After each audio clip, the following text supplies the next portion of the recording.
Hello students, आपके अपने YouTube channel RBSC study point पर हार्दिक स्वागत है। जैसा कि अपन चैप्टर नंबर 3 के महत्वपूर्ण क्वेश्चन देख रहे थे, इंपॉर्टेंट क्वेश्चन देख रहे थे। इन क्वेश्चन में अपन ने कुछ एक लेक्चर में वीडियो में क्वेश्चन देखे थे और अब अपन नेक्स्ट क्वेश्चन जो चैप्टर नंबर 3 है, मैट्रिक्स है, उसके इंपॉर्टेंट क्वेश्चन देखेंगे और उन क्वेश्चनों को कैसे हल करना है। तो आज अपन इंपॉर्टेंट क्वेश्चन एक सममित मैट्रिक्स और विषम सममित मैट्रिक्स के बारे में जानकारी लेंगे।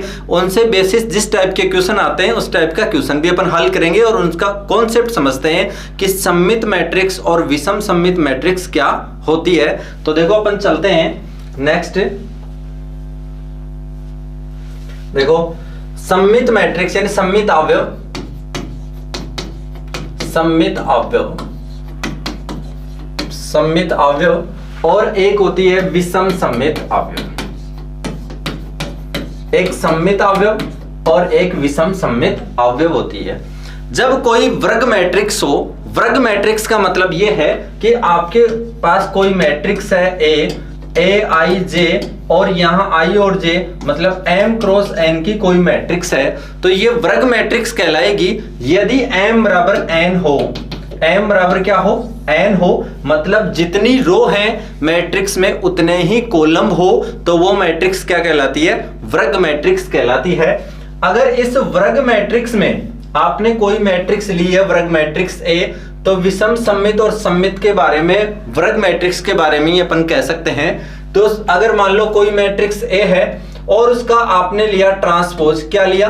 ट्रांसपोज लिया, परिवर्तक लिया उसका और उसका ट्रांसपोज लिया, तो आपके पास वही मैट्रिक्स आ जाए A। आपने कोई वर्ग मैट्रिक्स लिया जहां पे A क्या हो, जहां पे A जो है A वर्ग मैट्रिक्स है यानी वर्ग अवयव है। क्या है? वर्ग अवयव है। अगर किसी वर्ग अवयव का आप ट्रांसपोज लेते हैं और वापस से वही अवयव आपको प्राप्त हो जाता है, तो वह मैट्रिक्स क्या कहलाती है? सममित मैट्रिक्स कहलाती है।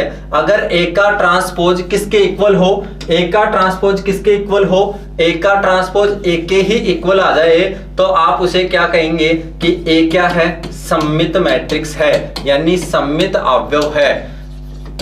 तो इसे आप क्या कहेंगे? A सममित अवयव है। अगर मान लो A आपके पास में वर्ग मैट्रिक्स है, कोई वर्ग अवयव है, क्या है? वर्ग अवयव है, और अगर इसका आप ट्रांसपोज लेते हैं तो ये माइनस चिन्ह के साथ वही मैट्रिक्स आ जाए यानी माइनस A आ जाए आपके पास में, तो जो A है वो क्या होगा? जो A है वो क्या होगा? A जो है वो होगा विषम सममित अवयव। विषम सममित अवयव यानी विषम सममित मैट्रिक्स होगा। यानी A का ट्रांसपोज ले और माइनस A आ जाए तो वह कौन सी मैट्रिक्स होगी? तो वह कौन सी मैट्रिक्स होगी? माइनस A आ जाए। अगर A का ट्रांसपोज लिया आपने और आपके पास आ गया माइनस का A, तो आप उसे कहेंगे कि A एक विषम सममित अवयव है। और अगर A का ट्रांसपोज लेते हैं और आपके पास A ही आ जाती है मैट्रिक्स, तो उसे कहते हैं सममित अवयव कहते हैं। अब अपन चलते हैं, तो देखो अपन क्वेश्चन करते हैं। अपने पास क्वेश्चन आता है कि सममित अवयव तथा विषम सममित अवयव, विषम सममित अवयव के योगफल के रूप में, के योगफल के रूप में, के योगफल के रूप में, योगफल के रूप में अवयव को लिखिए।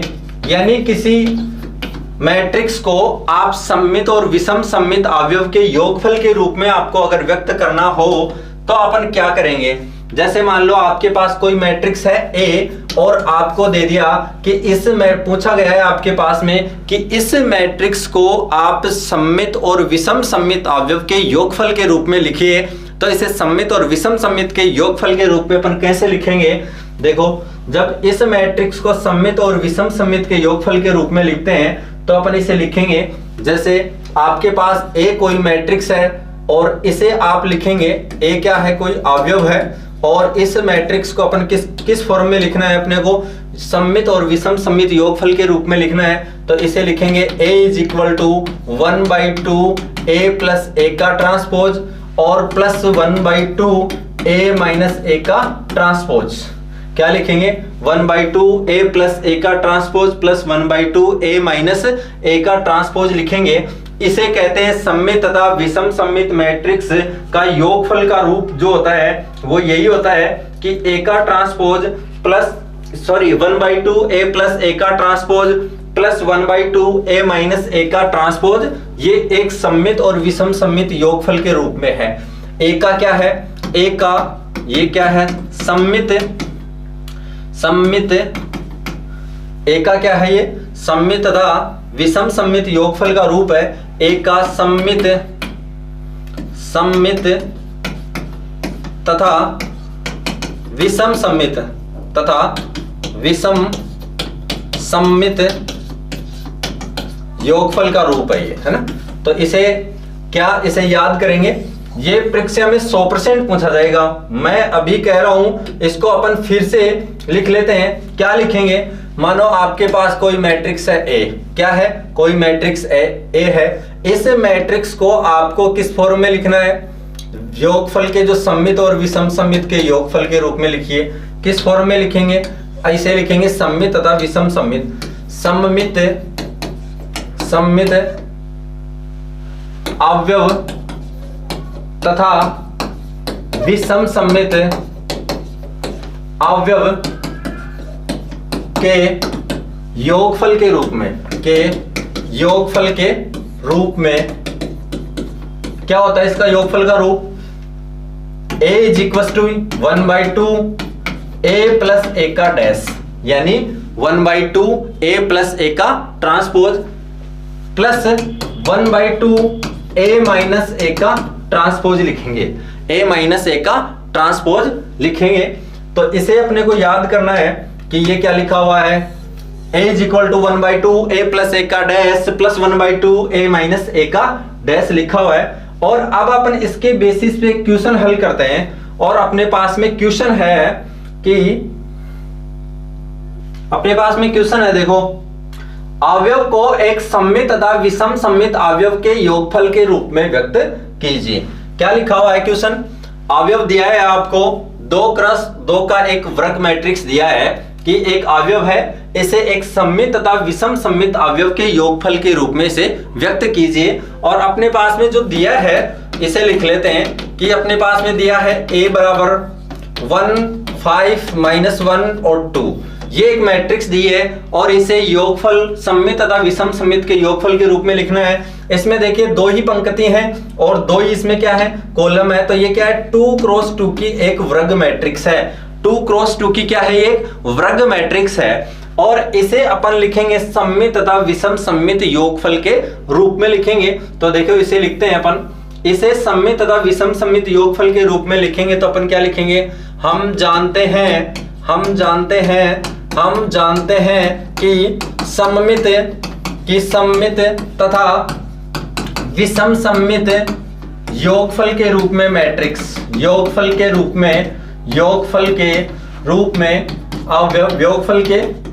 अवयव देखो कैसे लिखेंगे। A को A इज इक्वल टू, अभी अपन ने सीखा है 1/2 A plus A dash plus 1/2 A minus का A डैश, यही सीखा है। 1/2 A plus A dash plus 1/2 A minus A dash सीखा है। अब इसके हिसाब से निकालते हैं A इज इक्वल टू, इसको अलग से हल कर लेते हैं। इसको मान लेते हैं अपन P और इसको मान लेते हैं अपन क्या? Q। ये कोई P है और ये Q है। जहां P बराबर क्या है? जहां P बराबर क्या है? 1/2 A प्लस A डैश तथा Q बराबर अपने पास में क्या है? तथा Q बराबर है A माइनस का A डैश और बार क्या है? 1/2 A माइनस A डैश है।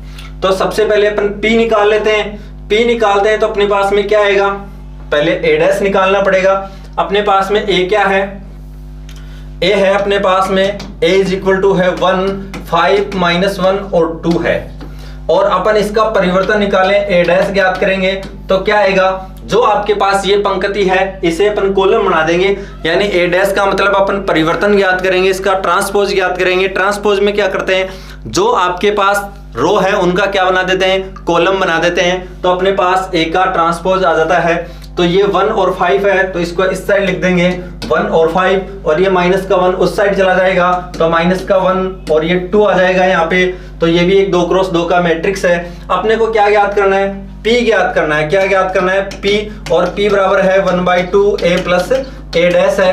तो अपन क्या करते हैं, P ज्ञात करते हैं तो अपने पास आएगा 1/2, और यहाँ पे लिखेंगे अपन क्या, A plus A dash. A की वैल्यू कितनी है?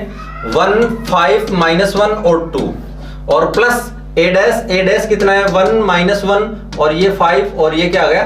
2 आ गया। तो अपन इन दोनों को जोड़ते हैं, अब दोनों मैट्रिक्स को। जब दो मैट्रिक्स जोड़ते हैं तो संगत एलिमेंट में जुड़ेगा, यानी 1 के साथ 1 ऐड होगा, 5 के साथ -1 ऐड होगा, और -1 के साथ 5 ऐड होगा, और 2 के साथ 2 ऐड होगा।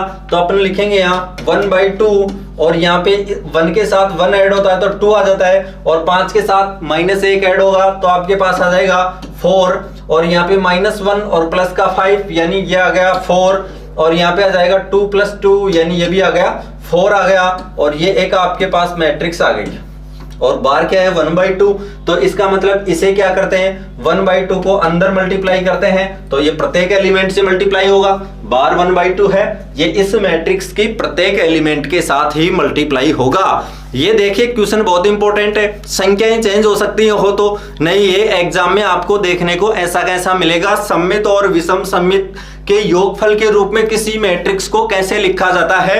1/2 A plus A dash plus 1/2 A minus A dash. ये किसी में वर्ग मैट्रिक्स को सममित तथा विषम सममित योगफल के रूप में लिखने का एक तरीका है, जो इसके अंदर आपने 1/2 A प्लस A डैश और प्लस में 1/2 A माइनस A डैश लिखा है। इसमें स्टार्टिंग में आपने जो P का मान लिया है 1/2 A प्लस A डैश, ये एक सममित अवयव होता है, और जो दोबारा जो लिखा है 1/2 A minus A dash Q का मान लिखा है, ये एक विषम सममित अवयव होता है। तो अपन क्या करेंगे, जो P का मान आए वो आपके पास एक सममित अवयव आना चाहिए, और जो Q का मान आए वो क्या आना चाहिए? विषम सममित अवयव आना चाहिए। और सममित अवयव की कंडीशन अपन जानते हैं कि सममित अवयव की कंडीशन ये होती है कि A का ट्रांसपोज ले तो आपके पास A ही आ जाए, यानी कोई वर्ग मैट्रिक्स और उसका ट्रांसपोज ले तो आपके पास वही मैट्रिक्स आ जानी चाहिए। और अगर आपके पास में विषम सममित मैट्रिक्स के बारे में कुछ कहा जाए तो कोई मैट्रिक्स वर्ग मैट्रिक्स है आपके सामने, और उस मैट्रिक्स का अपन ट्रांसपोज लें और वो मैट्रिक्स अपने माइनस चिन्ह के साथ आ जाए तो उस मैट्रिक्स को क्या कहते हैं कि ये मैट्रिक्स एक विषम सममित मैट्रिक्स है। तो इसे देखते हैं अपन आगे कैसे हल करते हैं। ये 1/2 प्रत्येक एलिमेंट के साथ मल्टीप्लाई होगा तो ये क्या आ जाएगा, यहाँ आ जाएगा 1, और यहाँ आ जाएगा 2, और यहाँ आ जाएगा 2, और यहाँ पर भी आ जाएगा 2। ये किसकी वैल्यू आई है? ये P की वैल्यू आई है। क्या ये P की वैल्यू आई है 1, 2 और 2, 2 आया है। अब P डैश निकालते हैं। क्या निकालते हैं? P डैश निकालते हैं। P डैश का मतलब अपने ये कहा है कि P एक सममित अवयव आना चाहिए आपके पास में, तो अपने पास में इसको चेक करेंगे कि ये सममित अवयव है या विषम सममित अवयव है। अपन यही तो बात कहे थे कि A बराबर आपके पास में 1/2 A प्लस A डैश था और plus 1/2 A minus A dash था। इसी को आपने लिखा था A is equal to P plus Q लिखा था। तो ये तो एक सममित अवयव है और एक ये विषम सममित अवयव। अपने को यही तो लिखना था, किसी मैट्रिक्स को सममित और विषम सममित अवयव के योगफल के रूप में लिखना है। तो अपने पास ये तो सममित अवयव है, ये विषम सममित अवयव है, तो सममित और विषम सममित अवयव के योगफल के रूप में किसी मैट्रिक्स को अपन लिख सकते हैं। तो इसे यहां देखिए कैसे लिखेंगे। पहले तो P निकाला है आपने, P वास्तव में सममित अवयव है क्या, इसको चेक करेंगे। P वास्तव में ही सममित अवयव है क्या, इसको चेक करेंगे। और सममित अवयव की कंडीशन अपन जानते हैं, किसी मैट्रिक्स का अगर ट्रांसपोज लें और वह मैट्रिक्स खुद के बराबर ही आ जाए जो ट्रांसपोज है, तो वह क्या होता है, सममित अवयव होता है। यानी P का ट्रांसपोज लेंगे तो अपने पास में क्या आएगा 1 और ये 2 नीचे आएगा और फिर ये 2 ऊपर जाएगा और 2, 2। देखिए ये P डैश है और ये P है। ये क्या है, P डैश है और ये P है। दोनों के मान क्या है, इसका मतलब P is equal to P dash आ गया। P इज इक्वल टू क्या आ गया आपके पास में, P ही आ गया। P इज इक्वल टू क्या आ गया, P डैश ही आ गया। इसका मतलब आप क्या कहेंगे, अतः P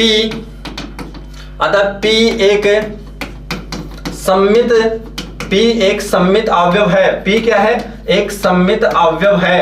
अर्थात P is equal to 1/2 A plus A dash एक सममित अवयव है, एक सममित अवयव है, एक सममित अवयव आ गया, एक सममित अवयव है। यानी P जो है 1/2 a प्लस a डैश क्या है, एक सममित अवयव है। और P एक सममित अवयव आ गया। तो अब क्यों के बारे में कहेंगे अपन ने क्यों किसको माना था, देखो अपने पास में जो क्यों था वो ये था, माना अपन ने ये माना था कि क्यों बराबर ये था कि 1/2 a माइनस ए का ट्रांसपोज, a माइनस ए का ट्रांसपोज, और साथ में क्या था 1/2 था। तो अपन इसे आगे हल करते हैं। तो q इज इक्वल टू 1/2 और यहां क्या आ गया, a का मान रखते हैं। तो a का मान था अपने पास 1 5 -1 और 2, यही था। देख लेते हैं अपन, a का मान क्या था 1 5 -1 और 2 था, ठीक है। और यहां लिखते हैं इसी मैट्रिक्स का ट्रांसपोज, माइनस का साइन और इसका ट्रांसपोज लेते हैं तो आपके पास आएगा 1 5 -1 और 2 आ जाएगा। और अब इसे आगे हल करते हैं अपन। तो आगे हल करेंगे तो क्या आएगा, q इज इक्वल टू 1/2 और इन दोनों को घटाएंगे तो 1 - 1 आपके पास क्या आएगा 0 आएगा। और ये आएगा 5 माइनस और माइनस प्लस हो जाएगा तो 6 हो जाएगा, 5 + 1 6 हो गया। -1 और माइनस का 6 यानी माइनस का 6 आ गया आपके पास में। और 2 - 2 यानी आपके पास क्या आ गया 0 आ गया। अब अपन बाहर जो 1/2 है इसको अंदर मल्टीप्लाई करते हैं तो क्यों की वैल्यू क्या आएगी, क्यों की वैल्यू आएगी अपने पास में 0 3 और यहां आएगा -3 और ये 0 आएगा। तो अपने पास में जो क्यू की वैल्यू आई है वो क्या आई है अपने पास में 0 3 -3 और 0 आ गया, ठीक है। ये किसकी वैल्यू आई है, क्यू की वैल्यू आई है। अब क्यू जो है आपने ये लिखा था कि एक बराबर p + q एक सममित और विषम सममित अवयव योगफल के रूप में है। अपन ने p का मान निकाल लिया और p को क्या कह दिया, p को कह दिया कि ये सममित अवयव है। तो अब अपन सिद्ध करेंगे कि q जो है वो क्या आना चाहिए, विषम सममित आना चाहिए। क्यों क्या आना चाहिए, विषम सममित आना चाहिए। और विषम सममित की जो कंडीशन होती है, विषम सममित की जो कंडीशन होती है वो ये होती है कि आपके पास कोई मैट्रिक्स है उसका ट्रांसपोज ले तो वो किसके बराबर आनी चाहिए, -q के बराबर आनी चाहिए। तो अपन q का जो ट्रांसपोज लेंगे, q का जो ट्रांसपोज लेते हैं, q डैश जो ट्रांसपोज आएगा इसका वो क्या आएगा 0 और यहां आ जाएगा 3 0 और यहां क्या आ जाएगा 3, देखो 0 और यह आ जाएगा 3 और ये माइनस का 3 यहां आ जाएगा और ये क्या आ जाएगा 0 आ जाएगा, ठीक है। और अब अपन लिखें कि q का मान जो है इसमें से अपन ये कहें कि इसमें से ले लो या इसमें से ले लो, किसी में से भी अपन माइनस चिन्ह कॉमन ले तो आपके पास q का मान, देखो इसमें से अगर माइनस कॉमन लेते हैं तो आपके पास क्या आएगा, यहां से तो माइनस आ ही जाएगा, जहां माइनस नहीं है वहां माइनस लग जाएगा।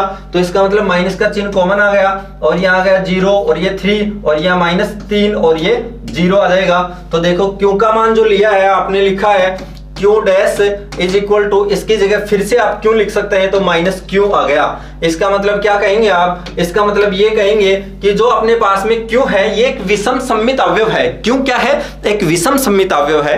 अपन ये कहेंगे इसको कि अतः जो q है, q एक विषम सममित अवयव है। q एक क्या है, विषम सममित अवयव है। q क्या है, एक विषम सममित अवयव है। क्यों क्या है, विषम सममित अवयव है। अतः a इज इक्वल टू क्या लिख सकते हैं अपन, p + q जो इसके बराबर में क्या आएगा, p का मान अपने पास में क्या है, p का मान क्या आया है, देखो p का मान जो अपने पास आया है, p का मान आया अपने पास में 1 2 2 2। तो p का मान क्या लिखेंगे अपन, p का मान लिख दिया 1 2 2 और 2 प्लस जो q का मान आया है वो लिखते हैं यहां। तो q का मान अपने पास में क्या आया है 0 3 -3 और ये 0 आ गया। यानी आपने जो लिखा है कि अपने को जो निकालना था, निकालना ये था कि जो p a है आपके पास, a जो वर्ग मैट्रिक्स है, इस वर्ग मैट्रिक्स को विषम सममित और सममित अवयव के योगफल के रूप में लिखना था। यानी अपने दो भागों में लिखा p + q। अपन ने ये लिखा था a = 1/2 a + a dash + 1/2 a - a dash लिखा था, जिसमें अपन ने p + q लिखा। यानी ये क्या है, सममित अवयव है, ये क्या है, विषम सममित अवयव है। अतः a को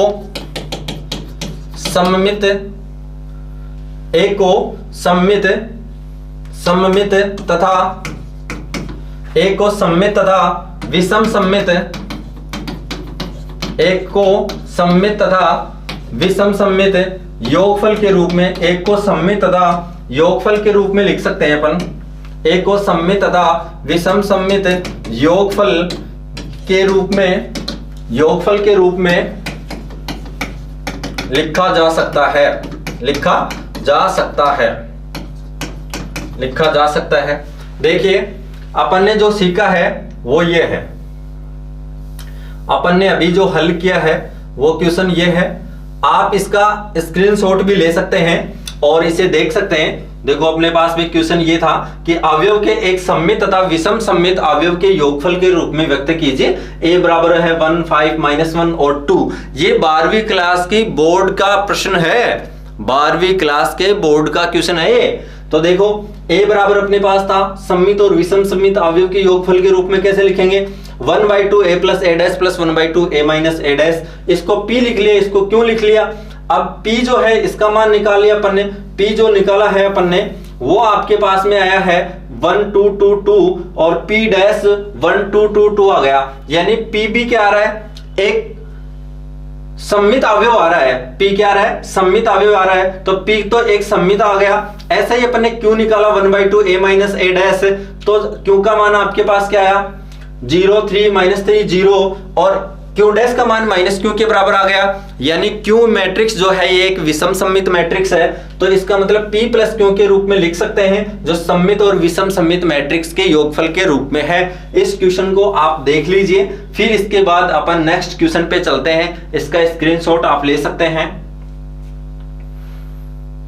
अपने पास में जो नेक्स्ट क्वेश्चन है वो नेक्स्ट क्वेश्चन ये है, नेक्स्ट क्वेश्चन जो है नेक्स्ट क्वेश्चन ये है कि आपके पास में एक्सरसाइज का क्वेश्चन है कि आपके पास स्क्रीन पे एक क्वेश्चन दिख रहा है और ये लिखा हुआ है यदि a बराबर आपके पास दिया है, a बराबर आपके पास दिया है, यदि a बराबर 3 -4 1 -1 तब सिद्ध कीजिए कि a की पावर n और is equal to 1 + 2n - 4n upon n 1 - 2n, जहां एक n धनात्मक पूर्णांक है। तब अपने को सिद्ध करना है कि n धनात्मक पूर्णांक के लिए भी ये विद्यमान है। ऐसा सिद्ध करने के लिए अपन कक्षा 11 में जो मैथमेटिकल इंडक्शन रूल था यानी गणितीय आगमन का सिद्धांत था वो पढ़ा था अपन ने, तो उसी सिद्धांत से इसको सिद्ध करेंगे। गणितीय आगमन सिद्धांत के बारे में एक छोटी सी बेसिक जानकारी कि अपन गणितीय आगमन सिद्धांत कैसे अप्लाई करते हैं और उसका कॉन्सेप्ट क्या है। तो देखो सबसे पहले तो अपन जब भी गणितीय आगमन का सिद्धांत लगाते हैं, गणितीय आगमन का जो सिद्धांत है, गणितीय आगमन का जो सिद्धांत है इसमें क्या करते हैं, आपके पास कोई कथन दिया हुआ होता है। क्या दिया होता है, कोई भी कथन दिया होता है जिसको अपन p से लिखते हैं। p वो x का फलन हो, n का हो, कैसा भी कथन हो, कथन दिया हुआ है आपके पास में। उस कथन में सबसे पहले अपन n बराबर 1 के लिए प्रूव करते हैं। जो कथन दिया है उसमें सबसे पहले n बराबर 1 रखेंगे। Pn जो कथन दिया हुआ है आपके पास में मान लो n के रूप में, तो n बराबर 1 रखेंगे। अगर वो Pn 1 के लिए सत्य है, P1 यानी सत्य है, P1 का मतलब उसका LHS और RHS, LHS और RHS क्या है, बराबर है, तो इसका मतलब कथन n बराबर 1 के लिए सत्य है। इसके बाद में एक अपने को पता नहीं लेकिन यादृच्छिक रूप से रैंडमली अपन एक और इंटीजर लेते हैं और वो ले लिया अपन ने n बराबर k।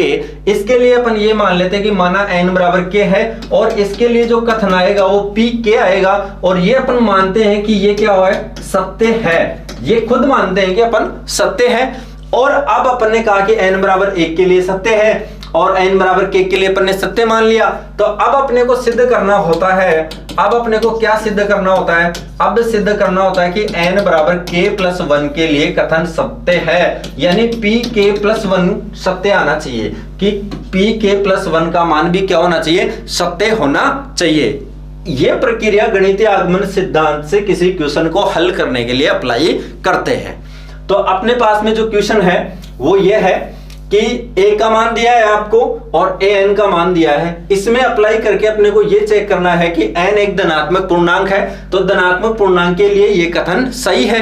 धनात्मक कथन ये हो गए कि n बराबर 1 पर भी सही आना चाहिए, n बराबर k के लिए अपन सत्य सिद्ध मानेंगे और इसके बाद n बराबर k प्लस 1 के लिए सत्य सिद्ध करेंगे। अगर यहाँ n बराबर k प्लस 1 हो, यहाँ n बराबर क्या हो, k प्लस 1 हो, तो यहाँ 2k कोष्टक में k प्लस 1 आना चाहिए, यहाँ -4 और यहाँ n की जगह k प्लस 1 आना चाहिए और यहाँ k प्लस 1 आना चाहिए, यहाँ 1 - 2 इंटू में k प्लस 1 आना चाहिए। ये अपने को सिद्ध करना है इसमें। तो देखो इसे अपन सॉल्यूशन करते हैं, है ना, इसे सॉल्यूशन करते हैं अपन। तो इसका जो सॉल्यूशन है वो देखते हैं। इसका जो सॉल्यूशन है, देखो अपने पास में है सॉल्यूशन दिया है, क्या दिया अपने पास में, दिया है a बराबर कितना दिया है, 3 माइनस का 4 1 माइनस का 1 ये दिया है, तथा अपने को सिद्ध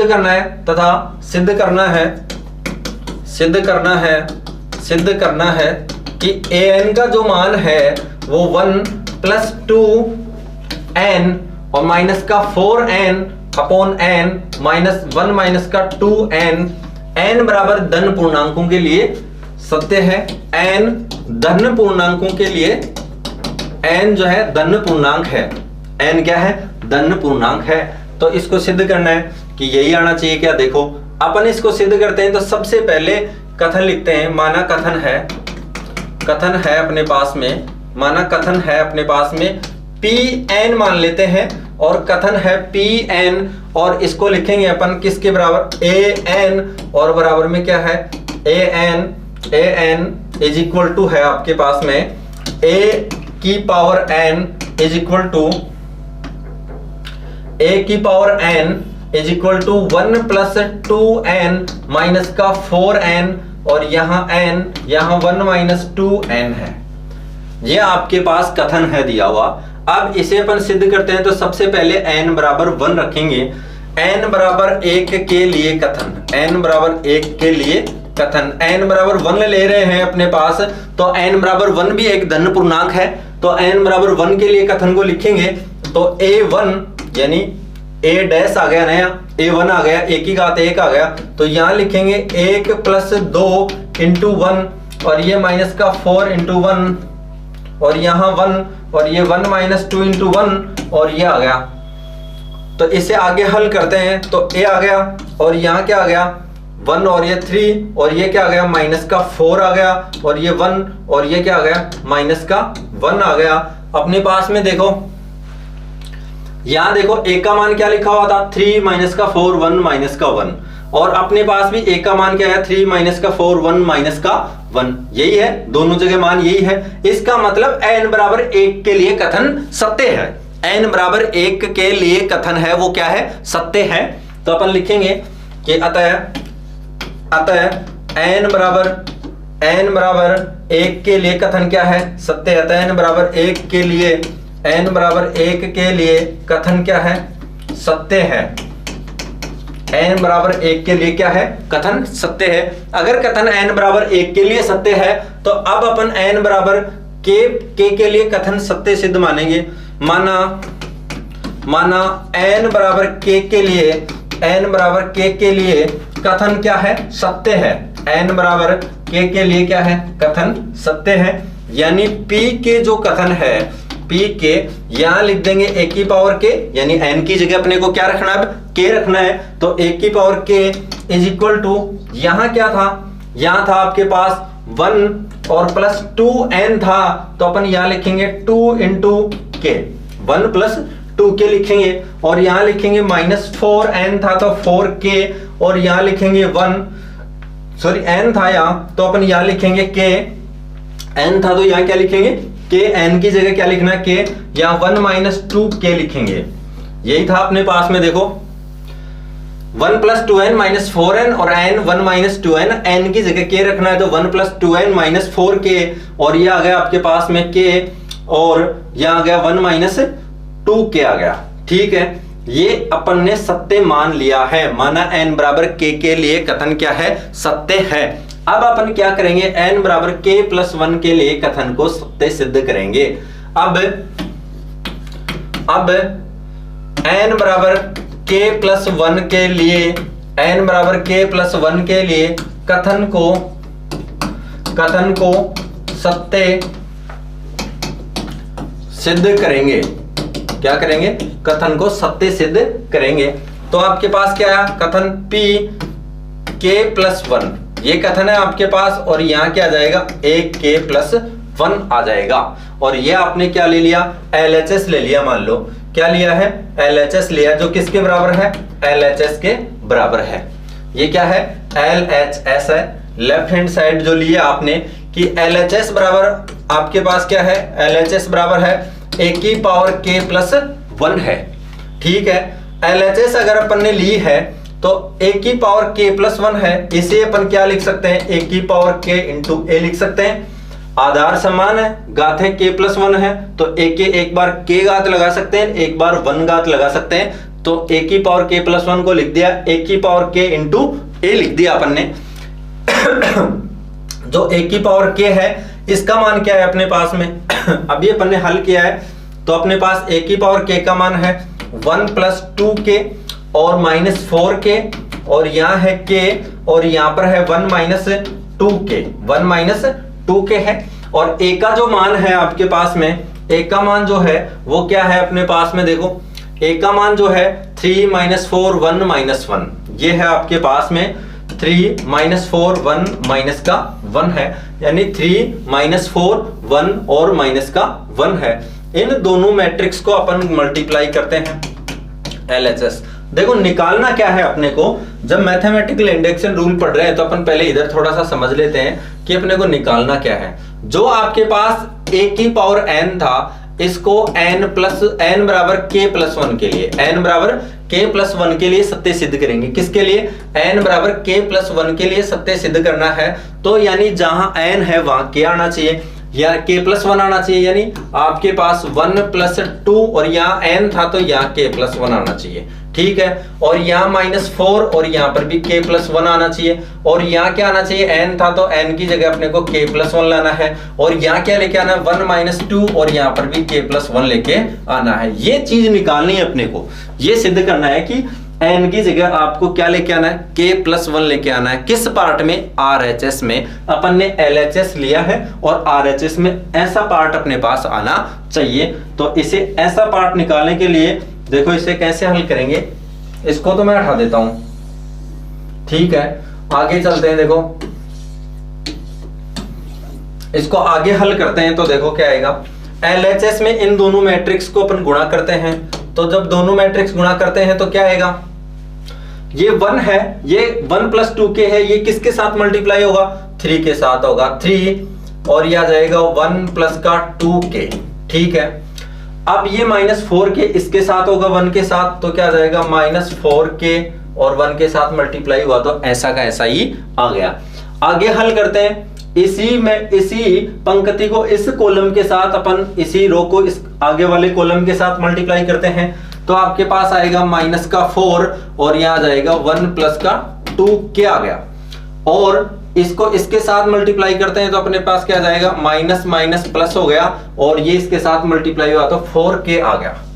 अब k को 3 के साथ मल्टीप्लाई करते हैं तो 3k, इसको इसके साथ मल्टीप्लाई करते हैं तो क्या आ जाएगा 1 - का 2k आ गया। ठीक है, अब इसको इसके साथ मल्टीप्लाई करते हैं तो -4 × k, और इसको इसके साथ मल्टीप्लाई करते हैं तो -1 और 1 - का 2k आ गया। ठीक है, ओके आगे चलते हैं। देखो इससे सॉल्यूशन करते हैं आगे, तो अपने पास में क्या आएगा, इसको इसके साथ मल्टीप्लाई करते हैं तो क्या आया 3 + 2k 6k, सॉरी 3 प्लस ये हो गया 6k, और ये कितना है -4k, 6k और -4k, यानी आपके पास क्या बच गया 2k बच गया। क्या बच गया 2k बच गया आपके पास में, प्लस का 2k बच गया। आगे इसको हल करते हैं तो अपने पास में क्या आएगा, देखो माइनस का तो 4 है और ये हो गया -6k और प्लस का 4k, और इसको आगे हल करते हैं तो यहां आ जाएगा 3k, क्या आ जाएगा 3k प्लस का 1 माइनस का 2k आ जाएगा। और इसे हल करते हैं तो माइनस का 4k और ये माइनस का 1 और ये प्लस का क्या आ जाएगा 2k आ जाएगा। इसे आगे हल करते हैं तो अपने पास आ जाएगा ये LHS के बराबर चल रहा है और LHS का मान क्या है आपके पास में 3 प्लस 2k।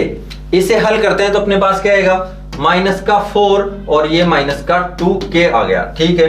और यहाँ पे क्या आ गया 3 यानी k प्लस 1 आ गया, क्या आ गया k प्लस 1 आ गया, क्या आ गया k प्लस 1 आ गया। और यहाँ देखिए माइनस का 4k और ये प्लस का 2k है तो माइनस का 2k बच गया, यानी आपके पास यहाँ बच गया माइनस का 1 और ये माइनस का 2k बच गया, ठीक है। ये अपने पास वैल्यू आई है।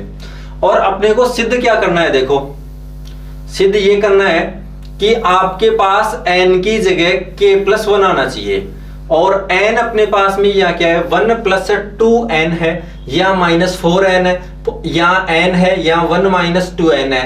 तो इसकी जगह क्या आना चाहिए 1 प्लस 2k प्लस 1 आना चाहिए, 1 प्लस 2 इंटू k प्लस 1 आना चाहिए। और ये माइनस 4n आना 4k प्लस 1 आना चाहिए, ये k प्लस 1 ये 1 माइनस 2n यानी 1 माइनस 2k प्लस 1 आना चाहिए। तो देखो अपन चलते हैं, इसे देखिए अपन क्या लिख सकते हैं, ऐसा लिख सकते हैं क्या 1 प्लस 2 प्लस 2k, ऐसा लिख सकते हैं 1 प्लस 2 प्लस 2k लिख सकते हैं इसको। और यहां देखिए अपन इसमें से क्या कॉमन ले सकते हैं, इसमें से क्या कॉमन ले सकते हैं, इसमें से कॉमन ले सकते हैं अपन माइनस का माइनस कॉमन ले लिया और यहाँ पे अपन ने क्या कॉमन लिया 2 कॉमन ले लिया। देखो अपने पास में यहाँ क्या था, अपने पास में था यहाँ पे माइनस का 4n था, क्या माइनस का 4n आना चाहिए अपने पास में और आपके पास n प्लस 1 आना चाहिए। तो अपन क्या लिखेंगे माइनस का 4, तो ये आपके पास में क्या बना, अगर अपन यहां से कोमल यहां देखिए k प्लस 1 तो बनना है, ऐसा कैसा k प्लस 1 इसमें बन गया। और इसमें से इसको भी लिख लेते हैं अपन, देखो यहां लिख देता हूं मैं, अपने को सिद्ध क्या करना था फिर से लिख लेते हैं, अपने को सिद्ध क्या करना था, सिद्ध जो करना है उसके हिसाब से चलेंगे अपन। तो देखो सिद्ध जो करना था अभी अपन ने निकाला था कि यहाँ पे तो आना चाहिए 1 प्लस 2k प्लस 1, क्या आना चाहिए 1 प्लस 2k प्लस 1 आना चाहिए। और यहाँ आना चाहिए आपके पास माइनस का 4 और k प्लस 1 आना चाहिए, माइनस का 4 और क्या आना चाहिए k प्लस 1 आना चाहिए। तो और अब यहाँ पे क्या आना चाहिए k प्लस 1 आना चाहिए और यहाँ क्या आना चाहिए, नीचे क्या था 1 माइनस, नीचे क्या था, नीचे था अपने पास में, नीचे लिखा हुआ था 1 माइनस 2n लिखा हुआ था, यानी 1 माइनस 2 इंटू k प्लस 1 आना चाहिए, क्या आना चाहिए 1 माइनस 2 k प्लस 1 आना चाहिए। तो इसको आगे करते हैं तो अपने पास ये तो देखो बन रहा है, ये आ गया k प्लस 1 और ये माइनस का अपन ने इसमें से 2 कॉमन ले रहे हैं, 2 कॉमन लेने से काम नहीं होगा, अपने को k प्लस क्या चाहिए k प्लस 1 चाहिए, क्या क्या चाहिए k प्लस 1 चाहिए। इसका मतलब कहीं अपन ने इसके मिस्टेक किए गया। तो देखो इसमें देखो अपन ने ये लिखा कि माइनस का 6k प्लस का 4k तो माइनस का 2k आ गया और अपने पास में आना चाहिए k प्लस 1 आना चाहिए। तो अगर यहाँ 4 हो तब ये माइनस 4 बाहर आए और k प्लस 1 बने, तो यहाँ तो है नहीं, तो अपन इसको दोबारा मल्टीप्लाई करके देख लेते हैं कि अपने पास में ये माइनस का 4 और ये माइनस का 8k बनेगा बेटा, यहाँ पे क्या बनेगा 8k बनेगा, यहाँ बनेगा 8k, 4 इंटू 2 है ना 8 आ जाएगा। तो अब अपने पास में यहाँ क्या आएगा, यहाँ आ जाएगा 4 माइनस का 4 आ जाएगा, यहाँ क्या आएगा आपके पास में 4 आएगा, यहाँ आएगा आपके पास में क्या आएगा 4 आएगा, यहाँ पे 4 आ जाएगा, ये 4 आ गया। अब अपन क्या करेंगे, इसमें से क्या कॉमन ले, इसमें से क्या कॉमन लेंगे, इसमें से माइनस का 4 कॉमन ले लेते हैं इसमें से।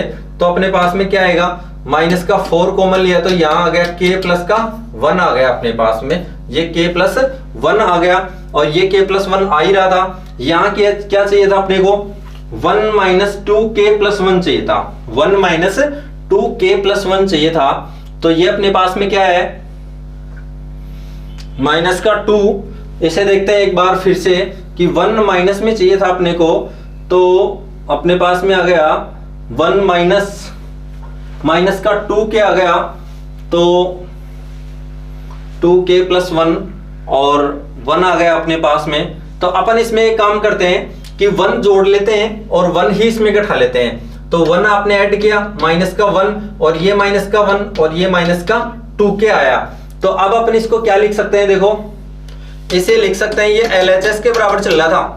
किसके बराबर चल रहा था? LHS के बराबर चल रहा था। इसमें से 1 कॉमन लिया आपने तो यहाँ 1 और इसमें से 2 कॉमन लिया तो k+1 आ गया। ठीक है, ये माइनस का 4k+1 आ ही गया था और ये क्या आ गया, k+1 आ गया। और इसको क्या लिख सकते हैं, 1 - 2 और माइनस का 2k आ गया। ठीक है, अब इसको आगे थोड़ा सा और हल करते हैं तो अपने पास में आ जाता है LHS और इसको लिख सकते हैं 1 प्लस का 2, 1 प्लस इसको लिखेंगे 1 + 2 × k+ का 1 और ये माइनस का 4 और ये k+ का 1 आ गया। और ये आ रहा है आपके पास k+1 और ये आ गया 1, इसमें से -2 कॉमन ले लिया तो आपके पास क्या आ गया, k+1 आ गया। जो अपने को जो सिद्ध करना था वह आ गया। अपने को जो सिद्ध करना था, सिद्ध क्या करना था, देखो ये सिद्ध करना था 1 + 2k+1 माइनस का 4k+1 और k+1 1 - 2k+1 यही आया है। 1 + 2k+1 - 4k+1 k+1 1 - 2k+1 है। तो अपन ये किसका मान आ गया, LHS बराबर ये आ गया RHS का मान। जो निकालना था आपको वही आ गया, जो निकालना था अपने को वही आ गया, यानी RHS और LHS बराबर आ गए। अतः कथन Pn धन पूर्णांकों के लिए, धन पूर्णांकों के लिए क्या है, धन पूर्णांकों के लिए सत्य है। क्या है, धन पूर्णांकों के लिए सत्य है। मैथमेटिकल इंडक्शन से यानी जो गणितीय आगमन का सिद्धांत है उससे n बराबर 1 पर निकाला, सत्य आया।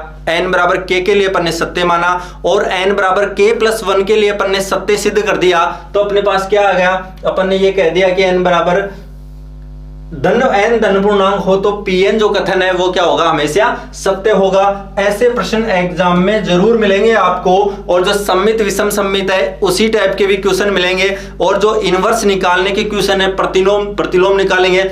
उन क्वेश्चनों को अपन, जो क्वेश्चंस है अपने पास में, उन क्वेश्चंस को अपन जो अभी जो पेपर चलाएंगे, मॉडल पेपर चलाएंगे, उनमें देखेंगे, है ना। तो आप इन क्वेश्चनों को देखें, ये क्वेश्चन एग्जाम की दृष्टि से बहुत महत्वपूर्ण है। देखो इसमें थोड़ी कैलकुलेशन बड़ी है, बाकी क्वेश्चन बहुत अच्छा है ये, इसे आप देख सकते हैं। और अपने चैनल को लाइक और सब्सक्राइब करें, ज्यादा से ज्यादा लोगों को, बच्चों को जोड़ें आप, ताकि वो इससे बहुत बढ़िया फायदा उठा सके। ठीक है, थैंक यू वेरी मच।